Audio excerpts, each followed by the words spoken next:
Друзья, всем доброго времени, всем привет! В этом видео хочу распотрошить вместе с вами вот эту вот орхидею. Это орхидея коровка называется. И со вчерашнего обзора полезностей для орхидей хочу сегодня применить один из компонентов для посадки орхидей. Это кокосовые чипсы. Вчера попались они мне в магазине Leroy Merlin за 177 рублей. Вот такой вот спрессованный брикет. Напомню о том, что у нас есть достаточно много на канале в плейлисте, который называется «Пересадка орхидей», плейлист в разделе плейлистов, где мы сажали видео, применяя вот эти кокосовые чипсы. Но эти кокосовые чипсы мы мешали вместе с вами с корой орхиатой. Были отдельные видео про посадку орхидей в этот составной грунт. Мешали кокосовые чипсы с обычной корой.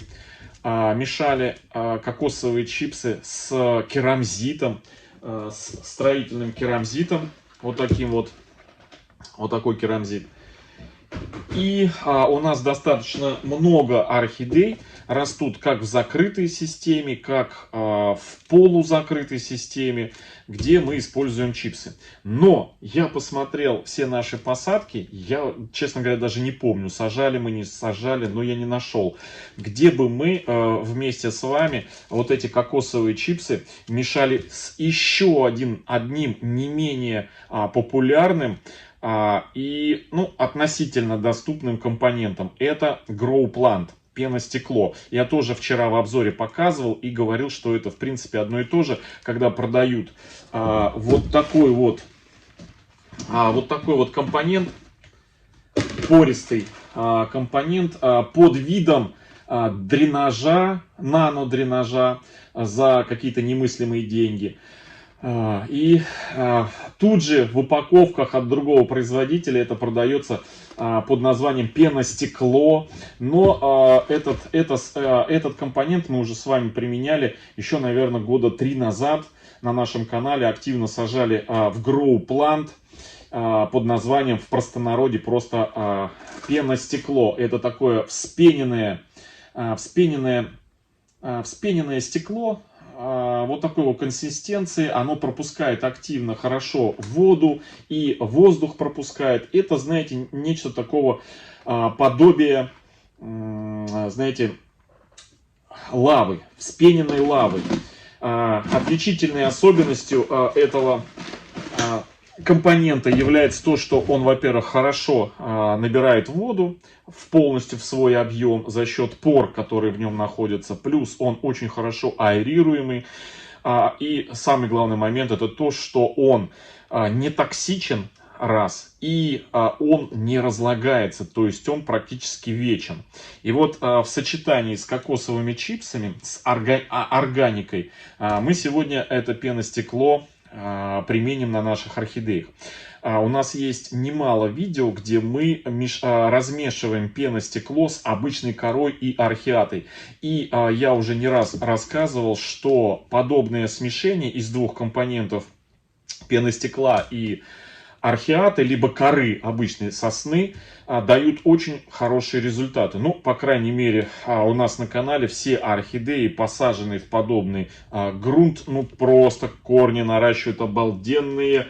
И все орхидеи цветут просто, ну, я не знаю, деревообразными шапками. Вот одна из орхидей у нас вот стоит Sunset Love, я уже показывал, вот один цветонос огромный, второй цветонос огромный. И эта орхидея у нас растет как раз таки в грунте, смешанном 50 на 50 пеностекло и кора. И вот сегодня мы вместо коры будем использовать кокосовые чипсы. У нас есть несколько орхидей на канале, которые мы сажали в стеклянные вот такие вот емкости, фужеры. И большинство из этих орхидей, точнее не большинство, а все эти орхидеи объединяло то, что там добавлено кокосовые чипсы. И всем орхидеям понравилась эта посадка в стеклянной вот такой емкости фужере и с кокосовыми чипсами. Только второй компонент у всех по-разному. Где-то кора обычная, где-то археата, а где-то у нас находится керамзит. Но есть один существенный для меня недостаток в этих посадках, где при пересадке орхидей я не предусмотрел ленивый способ ухода за этими орхидеями, это фитиль. И вот сегодня в пересадке орхидеи, вот этой вот коровки, я хочу этот существенный минус для моего способа ухода орхидей хочу исключить. Посадить эту орхидею, применяя фитиль из мха сфагнума. Но для начала, друзья, я хочу вот этот вот распотрошить брикетик. Вот такой вот, который на 3 литра у нас. Надеюсь, с ним сюрпризов у нас никаких не будет, как с ханты-мансийским мхом. Кстати, я ту емкость с мхом, с ханты-мансийским, друзья, еще не выкинул, а поставил в соседнюю комнату и поглядываю, что там происходит. Вы не поверите, но плесень растет. Я сегодня или завтра буду утилизировать этот мох ханты-мансийский, но я его не буду выкидывать совсем, потому что я думаю, что он мне пригодится для моих огородных дел на улице. Этот мох, найду ему применение. Но для орхидей, естественно, я его ни в каком виде применять не буду, потому что, ну, я еще раз говорю, у меня стоят емкости с другим мхом обычным, собранным вручную. Когда-то он был живой. За год, полтора-два этот мох, естественно, стал вот таким цветом, не зеленый, да, но там и намека нету на плесень. То есть все пахнет свежим, хорошо, а здесь буквально пару дней и мох покрылся, к сожалению, белой плесенью. Так, ну что, по инструкции нам написано, что вот эту пакет, значит, брикетик нужно залить водой. Значит, еще пока я буду заливать, пока буду потрошить орхидею, я немножко порассуждаю вместе с вами на тему кокосовых чипсов, потому что бытует некоторое мнение о том, что эти чипсы нужно достаточно долго вымачивать в воде, потому что, ну, почему? Потому что я сейчас расскажу почему. Но для начала я вот так вот вам покажу, можете поставить на стоп, на паузу и внимательно почитать производителя из Индии, производитель, санкт-петербургский поставщик, название и для чего, собственно говоря, вот этот вот кокосовые чипсы. Стопроцентный состав кокосовых чипсов. Для чего применяется, друзья, кокосовые? Для субстратов или как его составляющая для выращивания орхидей. Первым делом стоит орхидей, гербер и других декоративных растений. Как разрыхлитель для грунта и дренажа. Как субстрат для выращивания овощей, цветов в теплицах. Для мульчирования приствольной зоны цветов в горшках и кашпо. Как подстилка в террариумах для экзотических животных. Внимание! Рептилий и насекомых. Для применения в декоративных целях при ландшафтных работах. Друзья, значит, он экологичен и универсален, написано. Обладает самым высоким коэффициентом аэрации. Так, давайте я залью водой и дочитаю, потому что время идет. Значит, что нужно сделать? Здесь нужно на брикет налить 1 литр теплой воды частями по 250 миллилитров. Получится 3 литра готового грунта. Вот здесь вот написано все, видите? Значит, по 250 миллилитров. И дальше продолжим. Значит, наливаю Вот так вот у нас. Посмотрим сейчас как он будет у нас наливаться, впитывать. Вот так. Давайте половину налью. Вот так. И я вам продолжу чтение. Значит, что у нас? Он обладает самым коэффициентом аэрации, способствует мощному генеративному развитию растений, отлично подходит для реверсивных Вот, друзья, вот люди, когда пишут вот такое вот, неужели они думают, что все такие академики понимают вот эти вот все термины? Ой, отлично подходит для реверсивных бла-бла-бла, так как не засоряют систему подачи питательного раствора, обладают уникальными свойствами, не накапливают тяжелые металлы и прекрасно удерживают воду, позволяют с легкостью усваивать питательный раствор растениями, значительно улучшают характеристики земельных и торфяных смесей. Все, то есть больше здесь ничего не говорится о его применении, о его использовании и так далее и тому подобное. Самое главное, что здесь 100% кокосовые чипсы. И в применении залили водой и можно применять. Значит, бытует такое мнение, что в интернете, в группах и так далее и тому подобное, что, ух ты, он прям уже такой прям набирает воду, и толще становится, да? Смотрите. Я не знаю, видно вам, не видно? Вот. Я, наверное, сразу налью всю воду.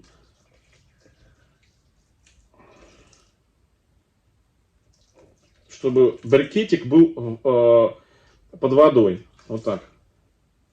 Все, пускай напитывается. Смотрите, он уже растолстел. Смотрите, какой стал. По сравнению с тем, что был. Значит, бытует мнение о том, что вот этот вот, пока он, пускай я закрою крышкой его, и будем потрошить орхидеечку, доставать. Поставлю его вот сюда, пускай напитывается, вот здесь на ваших глазах. А мы с вами будем потрошить, и я буду насчет этого кокосовых чипсов рассказывать. Значит, бытует мнение о том, что... Так, а что у меня здесь лежит? Я думаю, бирка у меня здесь лежит, Arx Ray. Я же вам показывал в прошлом видео Arx Ray. Да, он, кстати, второй бутон раскрыл. Я вам сейчас покажу. Опа. Вы смотрите, какая прелесть. Я вообще обалдею от него. Смотрите, второй раскрыл. Вообще красавчик, да? Обалденный, прям все, любовь моя. На сегодня это моя любовь. Вот, смотрите, какой красавец. Ай, фантастика. Я вот сюда можно вам поставлю, чтобы вы тоже любовались им. Вот. Вот так вот. Видно? Ну, думаю, что видно.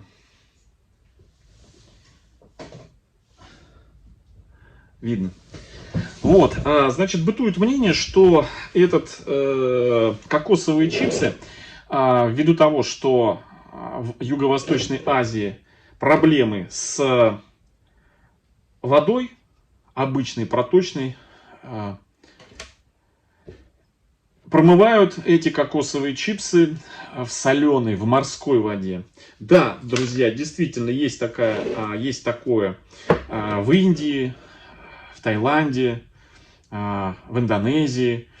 Кокосовое волокно, кокосовый субстрат, кокосовые чипсы промывают в соленой воде. Но эти чипсы, точнее не чипсы, а кокосовое волокно и кокосовые вот эти все вещи, промывая в соленой воде, это тот субстрат, даже это не субстрат, это материал, который не применяют, который не используется для растениеводства.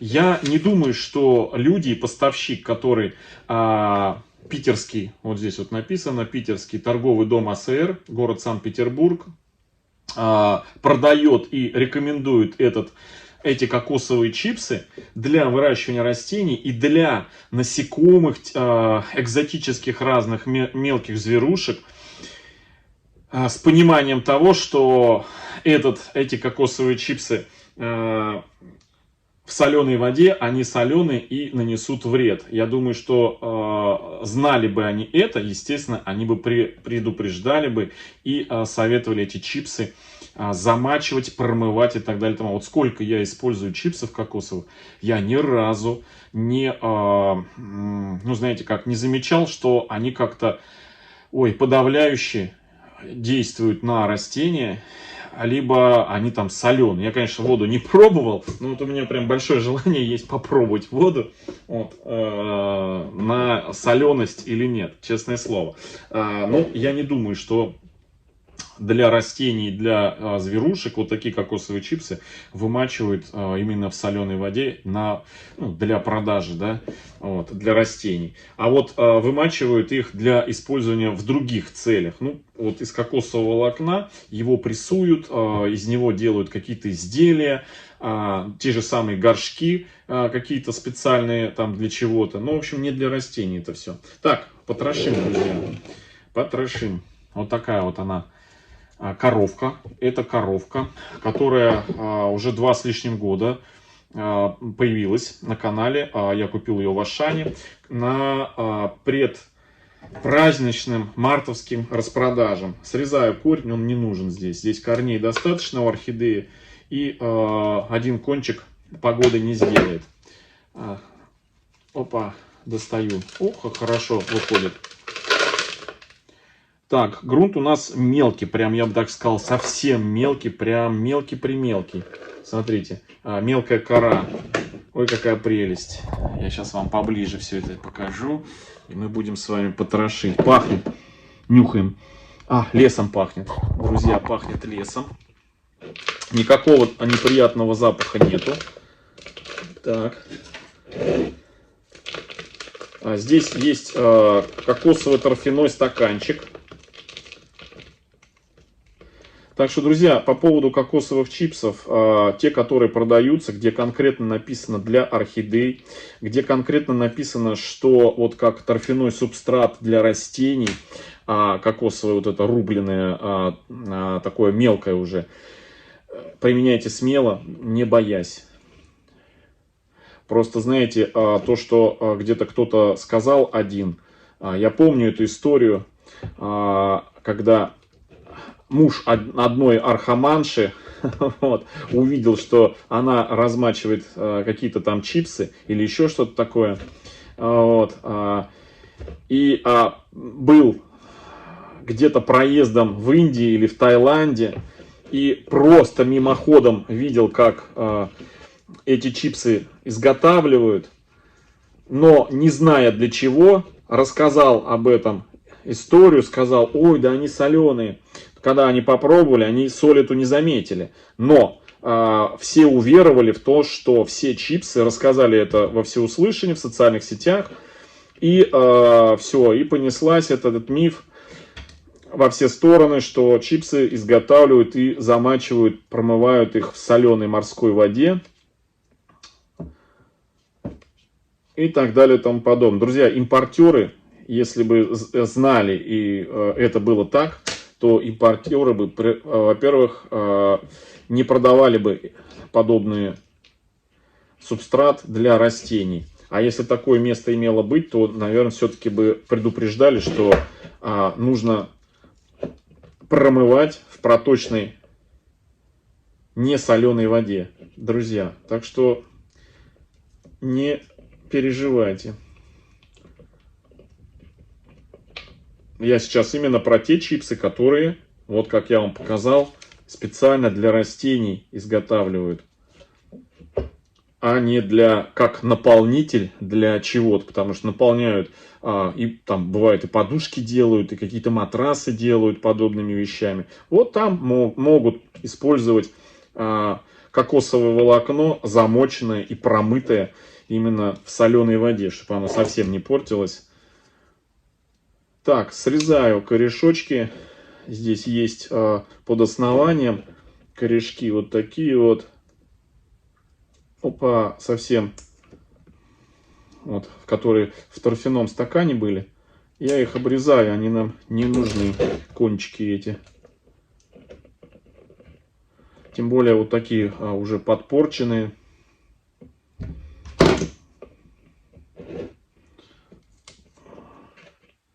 Ну и само основание тоже я здесь чуть-чуть пипку эту срежу.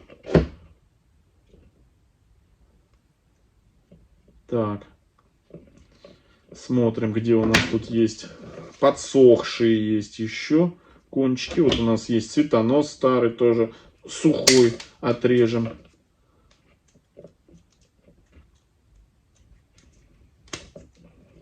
Вот такие вот тоже убираю.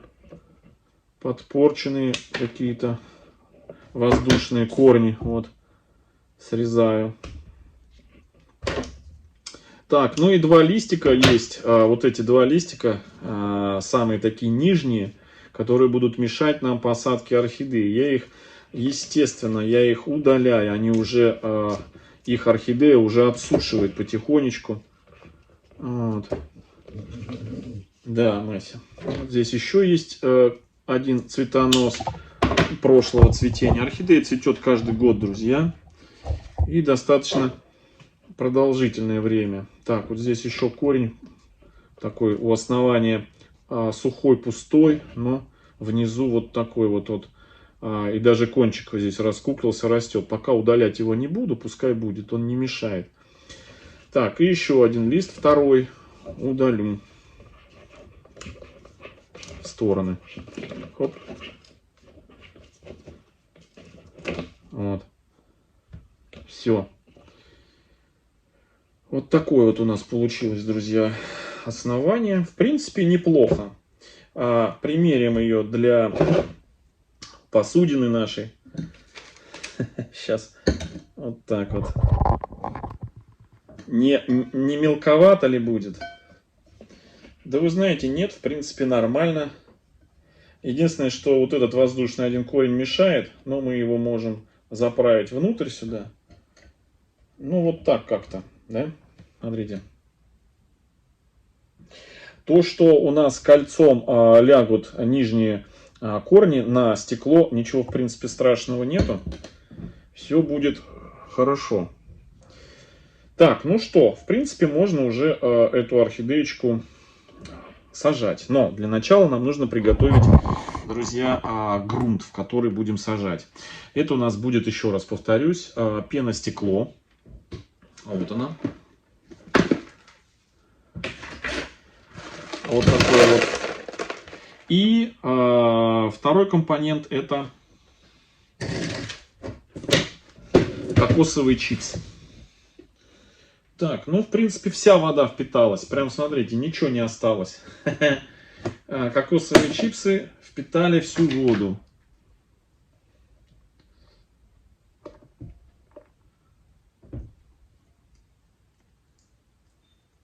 Вот прям пробую специально. Вообще, вот насколько у меня еще хороший вкус, чувствую и обоняние, и вкусы. Друзья, вообще вот прям постные. Вообще соли никакой нету. То есть прям вот все идеально. Так, ну вот такое, смотрите. Хорошего качества, мне прям очень нравится. И руки практически, смотрите, чистые. Потому что бывает, купишь кокосовые чипсы, а они грязные, вода желтая, прям ржавая стекает. Вот я, смотрите. Слушайте, ну прям, ой, и запах такой приятный. Ой, еще раз покажу вам брикет. Слушайте, я прям вот в Леруа Мерлене 177 рублей. Вот за этот брикет. Получается 3 литра. Но я думаю, что если взрыхлить даже побольше, 3 литра чистого, хорошего кокосового чипса. Это 60 рублей за литр, друзья. Если его еще 50 на 50 разбавлять с корой обычной, самой простой, дешевой корой, бюджетной, то очень даже намного его хватит. Смотрите, тут даже уже на 5 литров выходит. Потому что вот эта вот емкость, она 5-литровая. И это я еще не дошел до дна пальцами. То есть вот, смотрите, вот такой консистенции верхняя часть. Смотрите, чистое все. Прям я сейчас поеду еще куплю, честное слово. Да, сейчас я посадку сделаю и поеду еще куплю. Пока это видео выйдет, я успею купить. А то сейчас разберутся. Смотрите, какой кайф. Вообще обалденный. Прям вообще. Слушайте, я прям сам... Здесь очень много даже не чипсов, а волокна. Вот именно вот такого волокна обалденного, как тоже я купил. Смотрите, кокосовое волокно. Ой, вообще. Ой, какая прелесть, друзья. Так, ну вот такой получается у нас. Теперь беру его 50%. Так. 50%. 1 к 1. Кокосовые чипсы. Вот так вот. И пеностекло. Размешиваем. Да, пеностекла можно побольше даже. Я думаю, 60% пеностекла. Слушайте, ну 60 рублей кокосовые чипсы, это очень даже хорошо. Мы покупаем мох с фагном, да, 50-60 рублей за литр. А здесь кокосовые чипсы. Но кокосовые чипсы, они, ну вот честно вам скажу, мое мнение, кокосовые чипсы намного круче, чем, ну это хорошие, именно если вот речь вот об этих чипсах, намного круче, чем любой мох с фагном. Во-первых, кокосовые чипсы дольше служат. Это во-первых. Во-вторых, кокосовые чипсы не менее влагоемкие и точно так же обладают, в общем, не гниют они, в отличие даже от мха с фагном. Потому что мох с фагном сам по себе приходит в негодность через там 2-3 года в зависимости от его качества. А кокосовые чипсы нет. Слушайте, ну вот так, наверное, чуть-чуть еще добавлю. Все-таки, наверное, 60% пена стекла, 60% и 40% кокосовых чипсов. Но, опять же, друзья, это все-таки, наверное, лучше интуитивно. Интуитивно для вашей влажности и вашего способа ухода за орхидеями.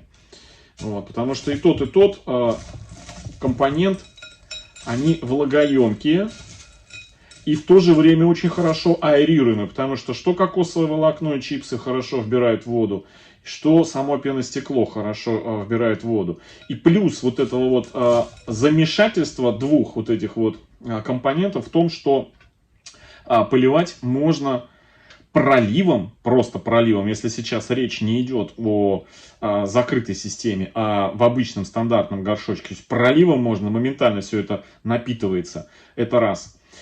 И можно замачиванием, если те, кто поддонным способом полива, да, то есть на 1/3 наливает водичку вниз, да, чтобы нижние корни у нас мочились и стимуляция шла, выманивание корней сверху до низа. Тоже оптимальный полив. То есть поливать в таком грунте очень, очень практично. Все, вот так получилось. Смотрите, какая прелесть. Ой, пахнет хорошо. Так, и причем, смотрите, намешивал только маленькие крошечки. Никакого ржавого цвета, как вот бывают кокосовые чипсы продают плохого качества. Прям вот отвратительно. А это замечательно. Так, ну что, теперь я хочу взять мох с фагном. Так, я думаю, этого нам хватит. Если не хватит, добавим. Из мха с фагнума сделать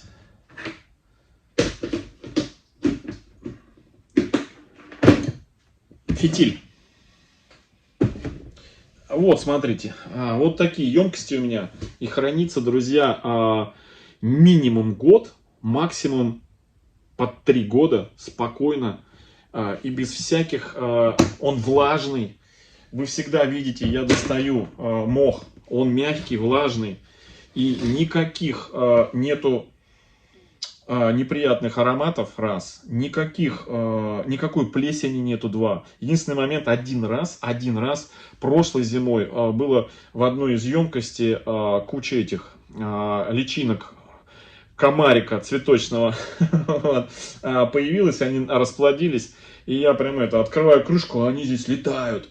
Вот. Присмотрелся, маленькие такие личинки, ну, размножились они прекрасно.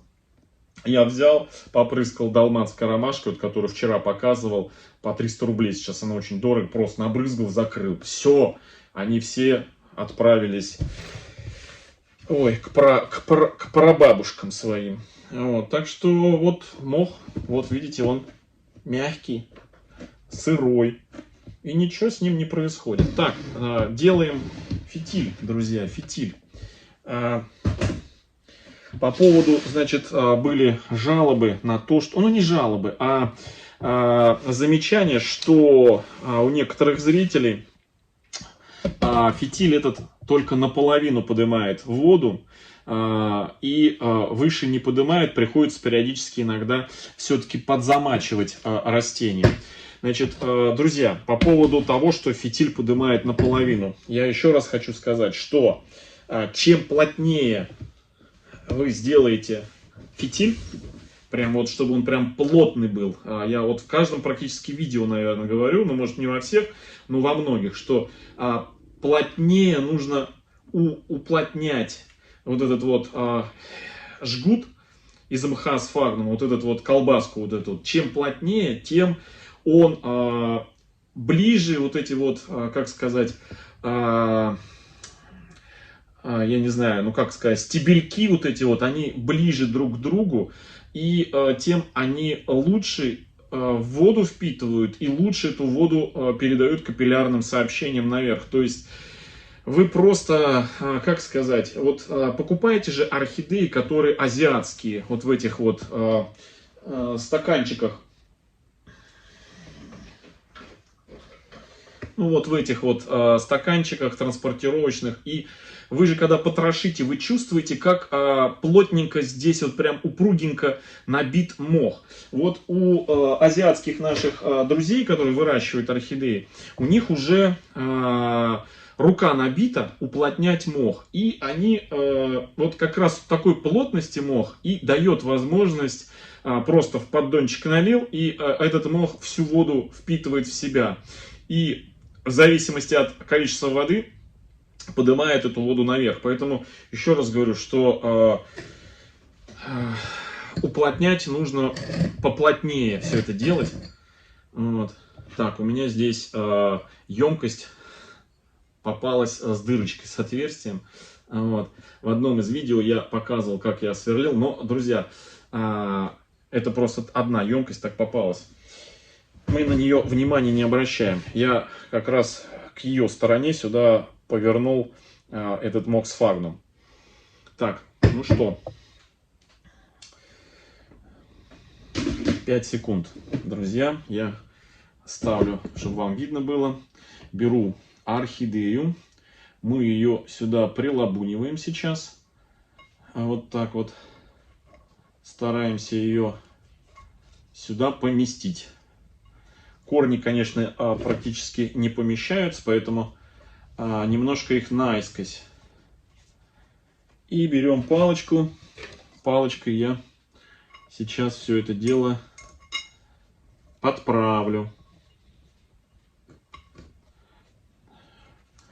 Мох сфагнум немножко нам мешает.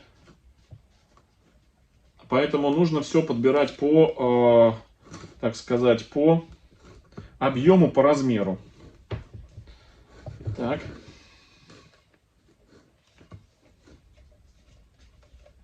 Так. Опа, пальцами туда, вот так, все. Вот так вот у нас все это получается. И даже у нас воздушный корень, видите, дошел до мха. Все, вот так.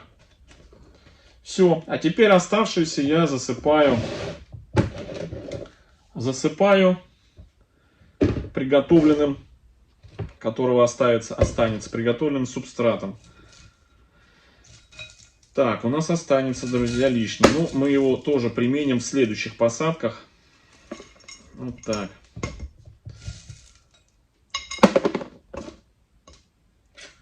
распределяем все.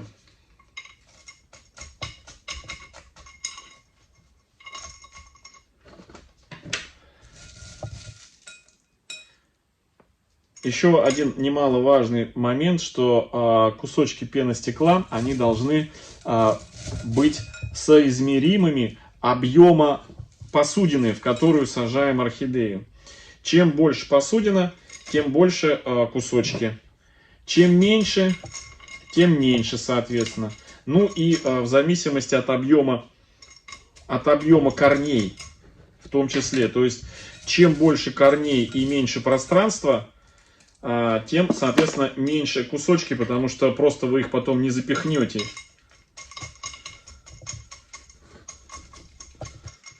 Так.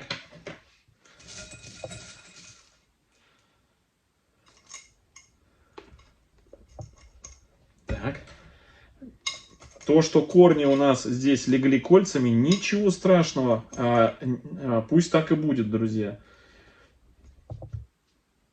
Единственный момент, конечно, что это то, что в таких посадках, ну, я, конечно, не рекомендую на холодных окнах зимой держать, то есть в стекле.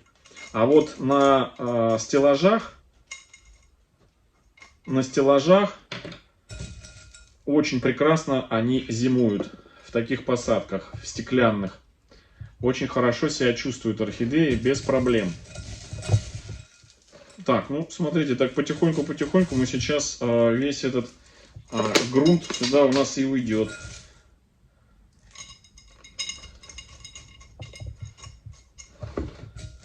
Ой, какая прелесть.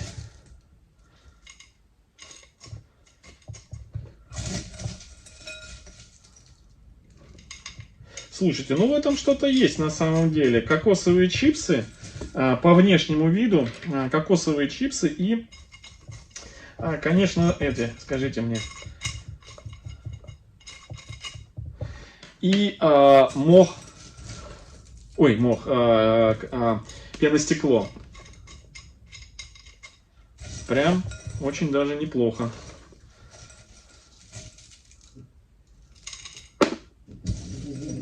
Да, Мася, да.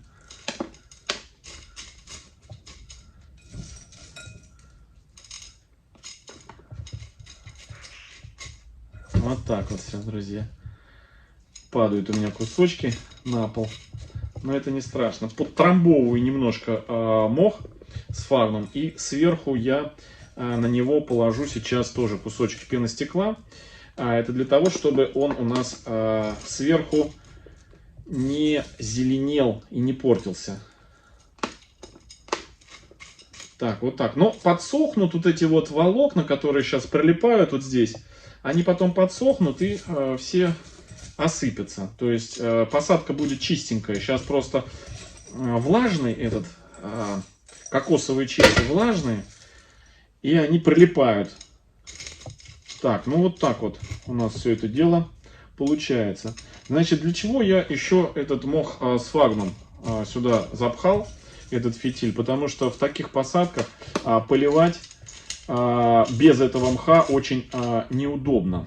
То есть приходится замочил сюда, да, потом, чтобы слить воду, нужно закрывать пальцами, вот это переворачивать. А когда орхидея цветет, очень и очень неудобно это делать с большими цветоносами. Вот у нас там наверху есть с двумя большими цветоносами в такой посадке орхидея королевский кот.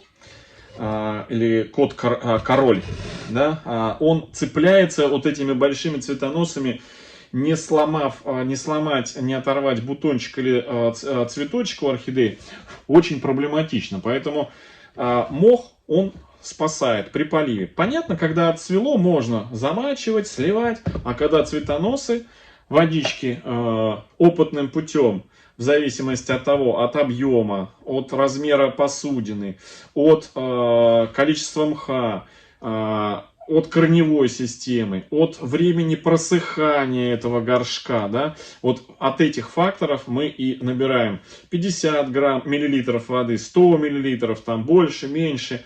Первый раз налили и смотрим, следим, за сколько времени эта вода у нас впитывается, да, насколько она поднимается.